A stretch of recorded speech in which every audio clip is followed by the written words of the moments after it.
गीत रामायण महाराष्ट्राचं, मराठी भाषेचं, मराठी साहित्याचं, मराठी संस्कृतीचं अविभाज्य अंग बनलेलं महाकाव्य. अत्यंत साध्या, सोप्या, रसाळ अशा अर्थपूर्ण लालित्यानं परिपूर्ण नटलेलं सहज सुंदर काव्य. प्रत्येक शब्द ज्या ठिकाणी जो आणि जसा हवा तसाच झालेला. एखाद्या उत्तम चित्रपटाची पटकथा असावी असा प्रसंगाबाबत प्रसंग प्रत्यक्ष डोळ्यासमोर साक्षात उभा करणारा काव्यमय आलेख.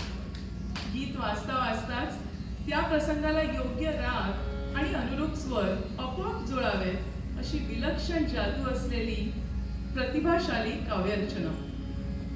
1955 साली बाबूजी, सुधीर फडके आणि गदिमा म्हणजेच गजानन दिगंबर माडगुळकर या दोन दिग्गजांनी साकारलेल्या या अद्भुत महाकाव्याची गोडी आजही मराठी मनाला भुरळ घालते. म्हणूनच वर्षानुवर्ष इथे लॉस एंजेलिसमध्ये सुद्धा आपल्यासारख्या रसिक श्रोत्यांचा भरघोस प्रतिसाद या कार्यक्रमाला मिळत आलाय. चला तर श्रोते हो, तुम्हाला घेऊन जाते थेट रामराज्यात. श्रीरामांच्या अश्वमेध यज्ञासाठी अयोध्येत माणसांचा महासागर जमला होता. तापस वेश धारण केलेले दोन बटू मंडपात आले आणि म्हणाले, आम्ही महर्षी वाल्मिकींचे शिष्य आहोत. आम्ही रामचरित्र गायन करतो.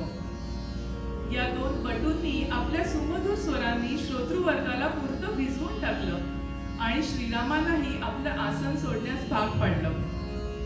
श्रीरामांनी त्या दोन बटूंना आलिंगन दिलं. परंतु श्रोते हो, श्रीरामांना देखील हे ज्ञात नव्हतं की हे दोघे आपले सुपुत्र आहेत. असा तो अत्यंत भारावलेला